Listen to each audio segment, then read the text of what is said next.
Mari berkendara dengan all new Toyota Yaris Cross. Ya, jadi pada bulan Juni 2023 ini, Toyota Astra Motor Indonesia telah meluncurkan all new Toyota Yaris Cross yang merupakan sebuah model SUV compact baru yang sebetulnya sudah ada di Eropa, tapi beda jenis ya. Jadi Yaris Cross di dunia ini tuh ada dua, ada yang seperti ini yang berbasiskan dari DNGA, Daihatsu New Global Architecture. Jadi dia sebasis dengan Toyota Avanza, Veloz, Race, Vios dan lain-lain. Sedangkan di Eropa ada yang berbasis TNGA yang berbasis dari Toyota Yaris versi Eropa. Dan ini adalah model world premiere yang meluncur di Indonesia pertama kali di bulan Mei 2023 lalu. Nah, Toyota Yaris Cross ini ada 3 varian utama ya, tipe G, tipe S, dan tipe S Hybrid.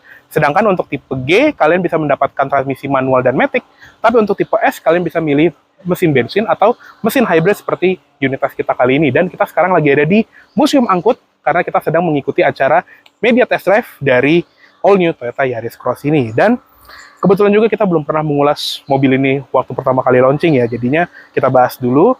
Nah, untuk tampilan depannya ini sih ganteng banget ya, tapi nggak sebulet, nggak rounded dibandingin Yaris Cross yang versi Eropa. Jadi dia tuh lebih meruncing sesuai selera ASEAN ya, yang sukanya tuh tajam-tajam, lampunya tajam, cover fog lamp tajam, grillnya juga berbentuk trapesium yang tajam. Dan untuk yang tipe S ini kalian bisa milih antara standar atau dengan body kit GR Aeropack. Jadi di bagian bawah sini di unitas kita ini ada body kit, terus di bagian framing grill itu ada aksen piano black. Untuk yang standar itu nggak ada, dan emang nggak terlalu kelihatan ya untuk di unit warna hitam ini. Dan mobil ini tuh banjir banget fitur ya. Jadi kalau kita lihat di depan sini, sudah ada kamera 360. Lampu semua varian full LED, bahkan untuk yang tipe S, dia sudah otomatis dengan auto high beam. Dan seinnya juga sudah LED, di bagian depan ada corner sensor, fog lamp-nya juga LED, dan kalau kita lihat ke atas sana, ada TSS ya, Toyota Safety Sense. Jadi fiturnya sudah lengkap sekali ya, bisa auto emergency braking, adaptive cruise control, dan yang ini lebih spesial karena ini sudah dilengkapi oleh lane keeping assist. Nanti kita coba di jalan tol ya. Dan dia juga ada dashcam untuk varian S. Jadi udah lebih dari cukup sih sebetulnya. Lanjut ke bagian sampingnya, kita mendapatkan velg yang lumayan besar ya untuk yang varian S. Jadi baik yang S bensin atau yang S hybrid seperti ini, dia mendapatkan velg dual tone 18 inci dengan ban yang berukuran 215/55 R18. Dan di semua varian remnya sudah disc brake semua, jadi nggak ada rem tromol lagi, dan sudah lengkap dengan ABS, EBD, brake assist, traction control, stability control, hill start assist, dan semua varian juga dapat electronic parking brake dengan brake hold. Dan kalau misalnya kita lihat ke emblem di bagian fender sini, ini emblem spesial karena ini adalah emblem hybrid Toyota yang baru. Jadi di sini tuh kayak ada buletan biru-biru gitu, dan tulisannya HEV sekarang. Dan ini merupakan emblem hybrid terbaru Toyota pertama yang diaplikasikan di line up Toyota di Indonesia. Kalau di global dia sudah diaplikasikan di Toyota Prius generasi kelima ya. Nah, untuk spionnya dia juga familiar ya bentuknya, udah dipakai di Avanza, Agya, ya macam-macam lah ya. Pokoknya produk-produk DNG itu spionnya menggunakan spion yang serupa. Dan di bawah sini juga ada tonjolan untuk kamera 360 dan ada pedal lamp serta lampu sen di bagian samping. Untuk handle juga dia warna body, dan kuncinya juga sudah menggunakan kunci pintar ya atau smart key. Jadi sama seperti kebanyakan produk-produk DNGA. Di bagian bawah window line-nya chrome, dan di atas ada roof rail sedikit yang cukup manis. Nah, untuk di bagian belakangnya ini sih sporty banget ya. Jadi kalau kita lihat lampunya ini sedikit menyerupai Lexus NX ya, yang meruncing seperti ini, dan ini juga full LED di semua varian. Dan untuk yang varian GR Aeropack, kita mendapatkan body kit dengan logo GR yang besar ini, dan ada semacam ducktail spoiler yang sebetulnya agak berlebihan sih, tapi cukup sporty ya, walaupun di sini kayaknya bakal nampung air ya kalau lagi hujan, tapi oke lah, kalau warna putih sih ini cakep banget. Di atas juga ada spoiler dengan high mount stop lamp, antenanya shark fin, kaca, ada defogger dan wiper. Untuk emblem, di sebelah kiri ada emblem Yaris Cross, dan di sebelah kanan ada emblem S HEV untuk yang varian hybrid. Dan sensor parkir di belakang ada 2 titik, kamera mundur sudah ada, dan untuk varian S, dia ada bagasi elektrik dengan kick sensor. Jadi kita nggak perlu nurunin barang kalau misalnya tangan kita tuh lagi penuh ya. Nah, barang bawaan kita selama 3 hari ini masuk dengan mudah di belakang sini. Jadi selain ada cargo net juga, di sini ada tas koper sama gym bag bawaan teman-teman kita. Ini masuknya gampang sekali. Dan di bagian bawah dari si lantai bagasi ini ada tempat penyimpanan lagi. Di bawahnya lagi ada ban serep yang space saver. Jadi bagasinya lega. Dia juga ada parcel shelf ya. Jadi kalau misalnya kita menyimpan barang bawaan yang berharga, lebih tertutup dan lebih aman. Jok belakang bisa dilipat 40, 60, dan sudah ada lampu bagasi juga di bagian sebelah kiri. Oke, sekarang kita cek ke interiornya. Oke, sekarang kita bahas ke kabin dalamnya dari all new Toyota Yaris Cross, dan kita mulai dari kabin belakang dulu ya. Ini adalah posisi berkendara gue, tinggi gue 170 cm. Di sini masih ada hampir 6 jari untuk legroom, dan untuk di bagian headroom masih ada banyak banget, hampir 6 jari juga. Jadi bener-bener lega untuk badan yang sebesar gue ini, nggak ada masalah untuk di kabin belakangnya. Dan dia juga muat bertiga ya, karena di tengah sini ada seatbelt 3 titik dan ada headrest adjustable. Jadi lengkap sekali. Dan kalau misalnya di tengah lagi nggak ada penumpang, contohnya lagi banyak makanan seperti ini, kita bisa turunin armrest dengan 2 buah cup holder. Dia juga ada ISOFIX points buat child seat. Di bagian sini ada anchor points-nya. Di atas ada lampu kabin LED, dan di belakang center console ada ventilasi AC yang memang masih ngikut depan, tapi yang unik di bagian bawahnya ada power outlet USB-C 2 buah. Jadi kita nggak perlu rebut-rebutan kabel charger sama yang di depan. Dan untuk kabin tadi ya cukup oke. Di bagian door trim ini sih soft touch ya, semuanya sampai belakang ini soft touch. Di bagian handle sini juga ada chrome-nya, dan yang unik di bagian door trim depan dan belakang ada tekstur tiga dimensi seperti ini yang sangat mewah gitu kesannya, walaupun bahannya emang plastik yang agak tipis sih, tapi kalau dilihat cakep. Power window turunnya emang nggak sampai full habis, dan di bagian pintu ada cup holder juga seperti itu, bisa muat 2 botol. Oke, sekarang kita pindah ke kabin depan. Oke, pindah ke kabin depan dari all new Toyota Yaris Cross DNGA. Nah, kalau misalnya kita lihat dashboard ini pertama kali ya, mungkin kalian agak berpikir kalau kok dashboard AG taruh di sini atau dashboardnya Race ditaruh di sini.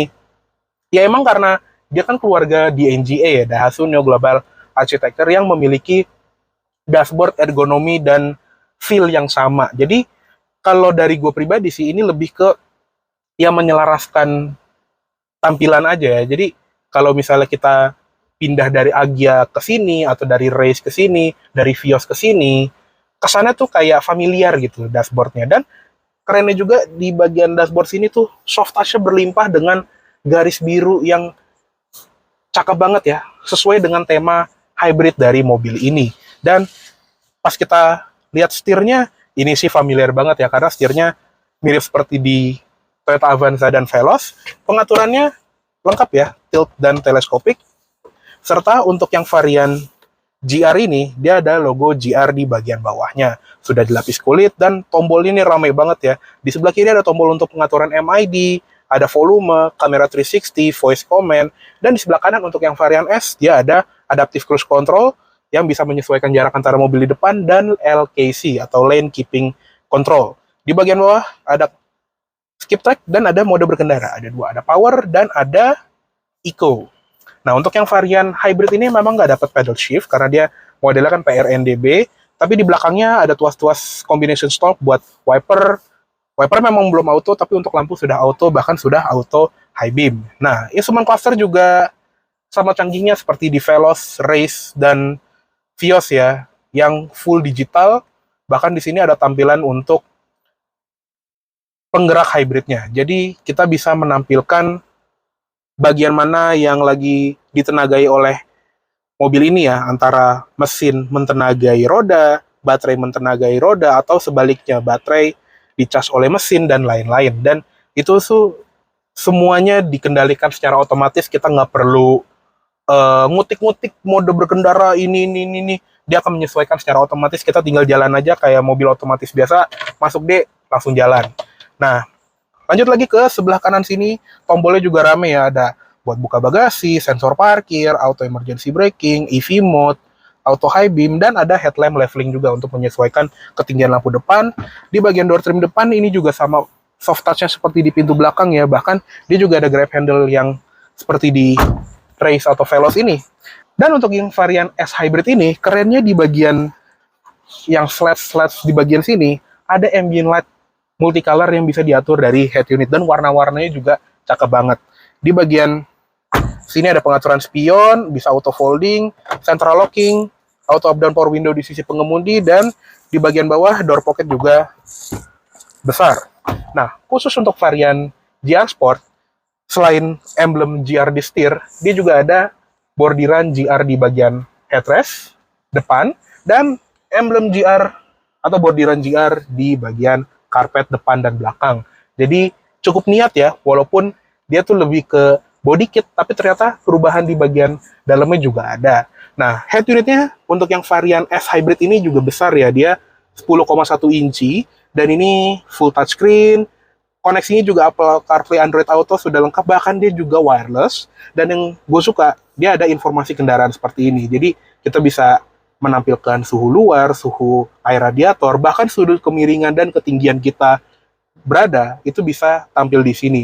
Ada kompas, dan kita juga bisa mengecek informasi perjalanan kita, konsumsi BBM-nya berapa, dan sama seperti di bagian speedometer, kita bisa menampilkan hybrid power meter kita. Jadi contohnya sekarang nih, mesinnya lagi menyala untuk menggerakkan generator untuk mengecas baterai lithium ionnya. Jadi lengkap sekali ya.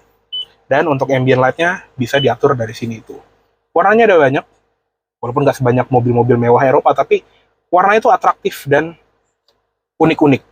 Dan kamera 360-nya seperti ini. Jadi tampilan seperti ini. Untuk pintu kiri ini karena lagi dibuka jadi agak beda gambarnya, dan ada curve view juga kamera depan, dan kalau kita masukin gigi mundur dia pastinya tampil kamera mundur di belakang. Jadi canggih sekali. Dan untuk voice command-nya ini yang gue suka. Jadi voice command di mobil-mobil Jepang kan rata-rata ya udah biasa aja gitu, kayak telepon ini, telepon itu. Kalau di sini kita bisa bilang nyalakan AC otomatis. Nah, langsung masuk ke mode auto AC-nya, atau kalau kita atur suhu ke 18 derajat. Suhu ke 18 derajat. Jadi voice command-nya tuh canggih juga ya, nggak cuman fitur-fitur gimmick kayak buka sunroof, buka jendela, tapi lebih ke fitur-fitur yang lebih kepake gitu ya, walaupun ya merek-merek lain juga ada yang punya. Nah, lanjut ke bagian bawah, ventilasi AC-nya ini juga bentuknya familiar ya, dengan tombol hazard di tengahnya. AC dia single zone climate control, jadi tinggal pencet auto aja, dia nanti bisa menyesuaikan dengan suhu paling dingin 17 derajat, paling panas 28 derajat, dan dia sedikit lebih baik dibandingkan AC-nya Veloz karena ada arah AC ke kaki, walaupun belum ada defogger depan ya, tapi sudah ada defogger belakang, jadi cukup oke. Di bagian bawah sini ada wireless charger, ada USB-A, USB-C, seatbelt penumpang belakang, ada indikatornya, dan shifter seperti ini. Dia modelnya lurus saja untuk yang varian hybrid, PRND, dan ada mode B. Jadi ada mode regen braking. Fungsinya adalah untuk regenerative braking. Jadi kalau misalnya kita masuk ke B, si regen braking itu akan lebih memaksa motor listriknya untuk mengecas baterai biar lebih optimal lagi. Berguna banget ketika kita lagi di turunan panjang, kayak kemarin kita lagi di Bromo, kita mau turun ke Probolinggo, kita bisa mengisi baterainya sampai penuh dan full EV mode ketika kita udah nyampe bawah. Dan ini dia, ada electronic parking brake di semua varian, jadi cukup injek rem, tekan ke dalam, tarik untuk mengaktifkan. Di belakangnya juga ada cup holder yang bentuknya unik ya. Di sini kita rapin dulu nih. Kalau di sini dia bisa nyimpan botol, tapi kalau mau nyimpan gelas kecil tinggal diginiin aja. Sama juga seperti yang di bagian belakangnya sini. Lanjut ke belakang, ada center console, di sini juga ada tempat penyimpanan, ada power outlet 12 volt. Praktis sekali. Dan di bagian glove box belum soft opening tapi sudah ada alat pemadam api ringan. Lanjut ke atas, ada spion tengah manual dimming, sun visor lengkap dengan cermin dan ada lampunya juga. Dan ini dia yang menjadi highlight dari Toyota Yaris Cross, yaitu panoramic roof yang buka tutupnya cukup pakai tombol aja. Jadi nggak seperti kompetitor sesama Jepangnya yang harus buka-buka gitu ya. Jadi tinggal pakai tombol langsung kebuka. Walaupun memang dia kacanya fix ya, sama-sama kaca mati, tapi ya seenggaknya membuka tirainya tuh lebih mudah, nggak harus bongkar-bongkar kayak di rival Jepangnya. Dan ini cuma ada di varian hybrid aja ya, walaupun kita beli yang F, tapi yang non-hybrid kita nggak dapat fitur ini. Oke, sekarang kita bahas powertrain dari all new Yaris Cross DNGA ini. Nah, dia punya dua pilihan mesin. Yang pertama adalah mesin bensin konvensional 2NRVE yang sama seperti Avanza, Veloz, Vios, dan lain-lain. Nah, untuk yang versi hybrid ini adalah mesin World Premier 2NR-VEX. Jadi, mesin yang sama tapi dengan siklus bakar Atkinson cycle, tenaganya lebih rendah dibandingin yang versi bensin biasa. Dia 80 horsepower dengan torsi 121 Nm, tapi dia memiliki baterai lithium ion dan motor listrik yang bertenaga 80 horsepower dan 141 Nm. Dan dia disalurkan ke roda depan melalui transmisi eCVT. Jadi secara output gabungan ini sih lebih powerful dibandingin mesin bensin konvensionalnya ya, dengan tenaga total 110 horsepower dan konsumsi BBM yang klaimnya bisa 21 km per liter. Ini sih harusnya bisa lebih value dibandingin mesin bensin konvensionalnya ya. Oke, berkendara dengan all new Toyota Yaris Cross Hybrid, dan di sini gue nggak sendirian ya. Di sini gue ditemani oleh teman-teman dari media-media otomotif. Ada Rockford dari Lakna Sato Jangki, di belakang ada Jason dari CVT Indonesia, dan ada Satria dari Outright Max. Nah, kita lagi perjalanan keliling Jawa Timur ya. Tadi kita mulai dari Bandara Internasional Juanda ke Gunung Bromo, dan sekarang dari Gunung Bromo kita dapat giliran kedua nih untuk mencoba si all new Yaris Cross Hybrid ini. Nah, impresi pertama kita ya, gimana guys? Yang udah nyoba duluan. Nah, Jason nih, coba. Gimana Jess? Tadi kan lu dapet yang pertama nih. Ya. Menurut lu gimana? Impresi berkendara di jalan tol ya. Iya. Kalau di jalan tol, tadi kan kita lewat jalan tol dulu. Mesinnya lumayan powerful di putaran atas ya. Putaran betul. atas kecepatan menengah gitu ya. 80, 60, 80 km per jam. Mobilnya enak, stabil, ya, peredamannya bagus. Peredaman kabinnya, ini kan banyak kan mostly beton ya, Betul. fisik gitu ya, tapi peredaman mobil ini bagus. Oke, cukup bagus. Paling catatan di suspensinya. Ya, di kecepatan menengah, ini kan jalannya agak rata ya, Iya, sendiri ya, tol lintas Jawa sambungannya ya, ya. sambungannya. Mobilnya tuh suspensi empuk, tapi ini karena terlalu empuk, jadi Gitu ya. iya, Oke. iya, nih kayak kita rasain Nah, sekarang. ini ada sambungan jembatan tuh. Iya Kerasa gitu banget, ya. Iya, body tuh kayak wobble gitu ya. Nah, coba dong yang tadi duduk di belakang antara Satria atau Rockford, boleh komen? Satria duluan deh. Oke.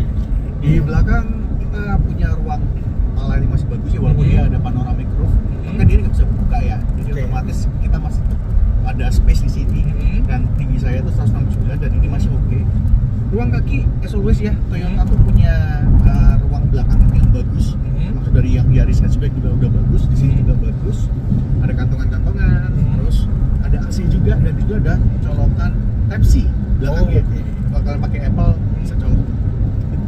Kalau untuk duduk di depan sebagai passenger, sebenarnya untuk rata-rata ukuran badan orang Indonesia ini udah cukup ya.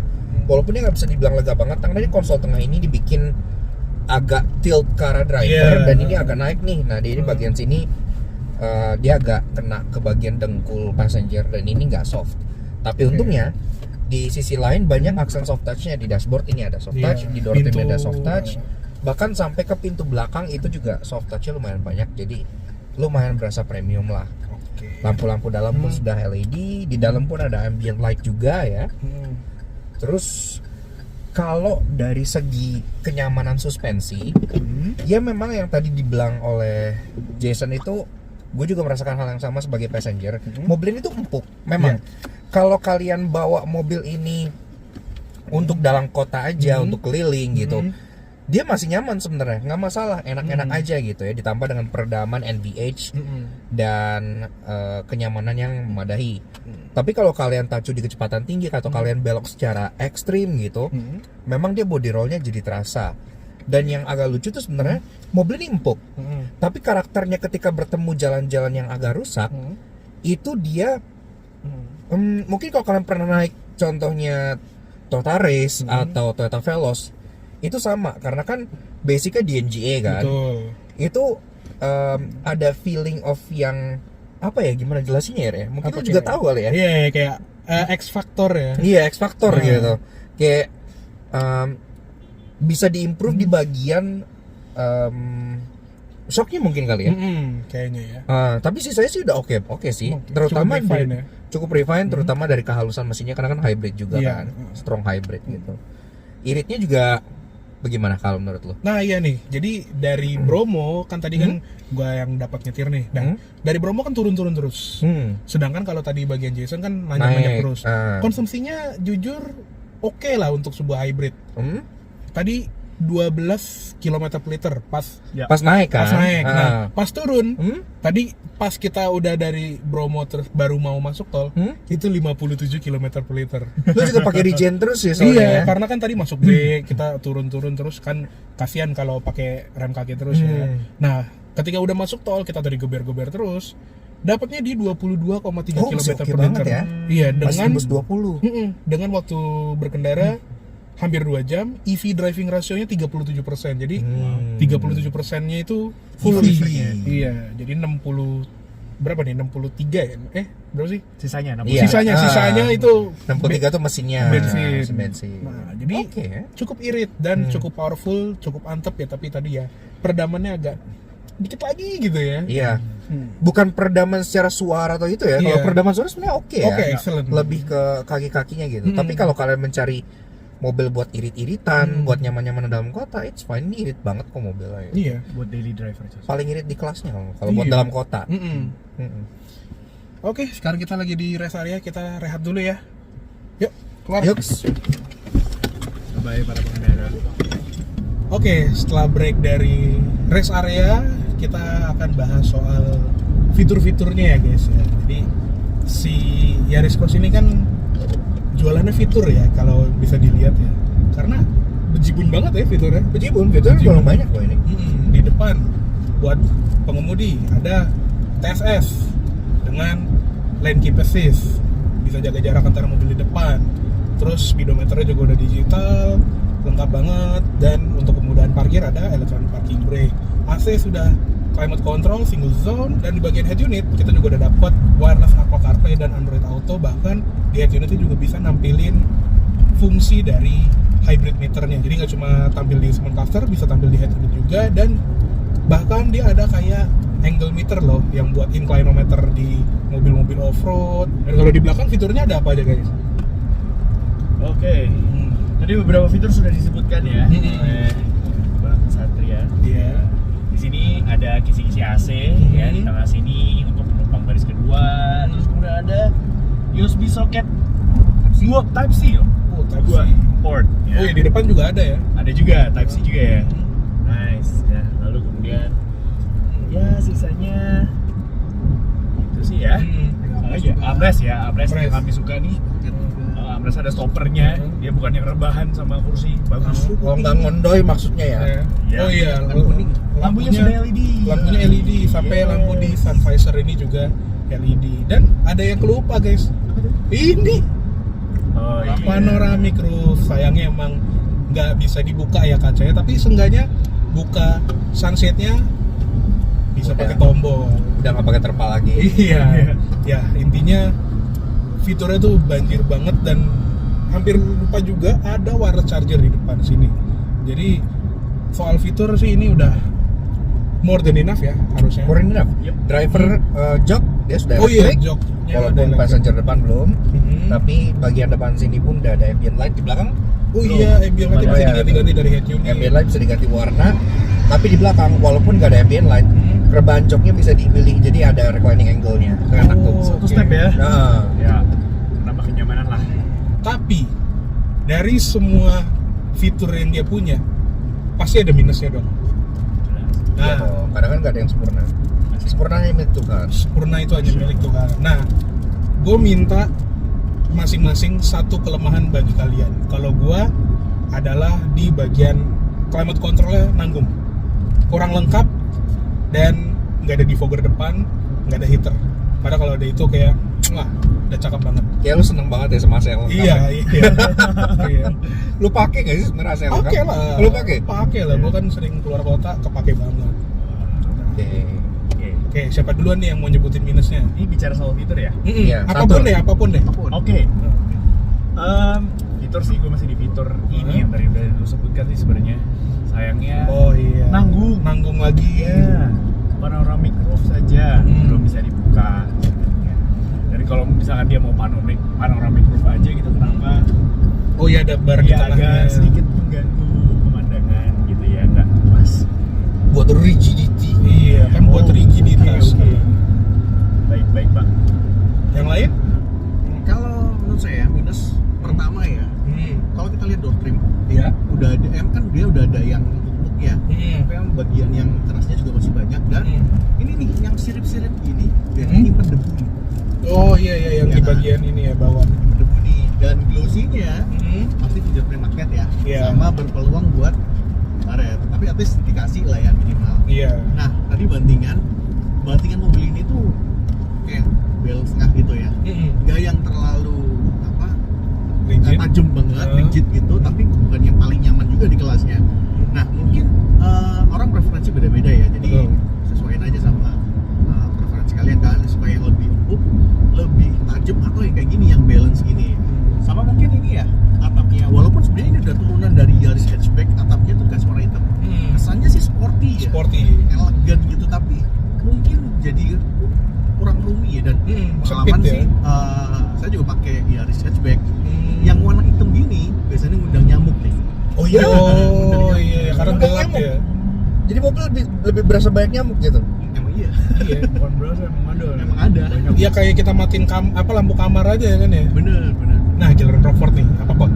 Kalau menurut gua sih simpel aja ya, mungkin kan mobil ini kan namanya Yaris Cross. Iya. Yang otomatis harusnya bisa dibawa jelajah ke medan yang lebih caur ya, gitu Iya. ya. Tapi ground clearance dia itu cuma 170 mm. Sebenarnya by standard it's okay kalau kalian pakai dalam kota. Tapi kalau dibandingkan dengan kompetitornya, yang H tegak itu dia 185, yang H miring itu 200. Jadi ini ground clearance cukup rendah, apalagi dengan body kit GR yang Iya, lah agak ngejeblek. agak gondrong gitu ya, pastinya bikin kalian harus lebih hati-hati aja Hati-hati. sih gitu. Sisanya ya lebih kayak lu bilang sih lebih ke arah gimmick, tapi ya udah banyak kok fiturnya. Oke, jadi buat kalian kekurangan-kekurangannya itu sebetulnya masih bisa dimaklumi lah ya. Masih bisa dimaklumi Masih bisa. dengan fitur yang diberikan gitu. Betul. Dan daya jualnya memang yang paling gede ya mesinnya. Iya, hybrid. Hmm. Ya, kurang lebih segitu aja untuk first impression dan first drive dari all new Yaris Cross Hybrid ini. Jadi terima kasih banyak telah menonton. Jangan lupa untuk klik like bila kalian suka, komen di bawah juga, subscribe channel kita apabila belum, dan subscribe channel kita masing-masing ya. Laknat Satu Jangki, CVT Indonesia, dan Autones Max. Oke, gue Rasul Raffi. Gua Santore, maksudnya Rockford Pojok ya, Opot. Ya, Gue Jasa Dika Syarif. Satria Katana. pamit dulu. Sampai jumpa di video selanjutnya. Salam dari kami tim udara untuk kalian para pengendara. Bye bye.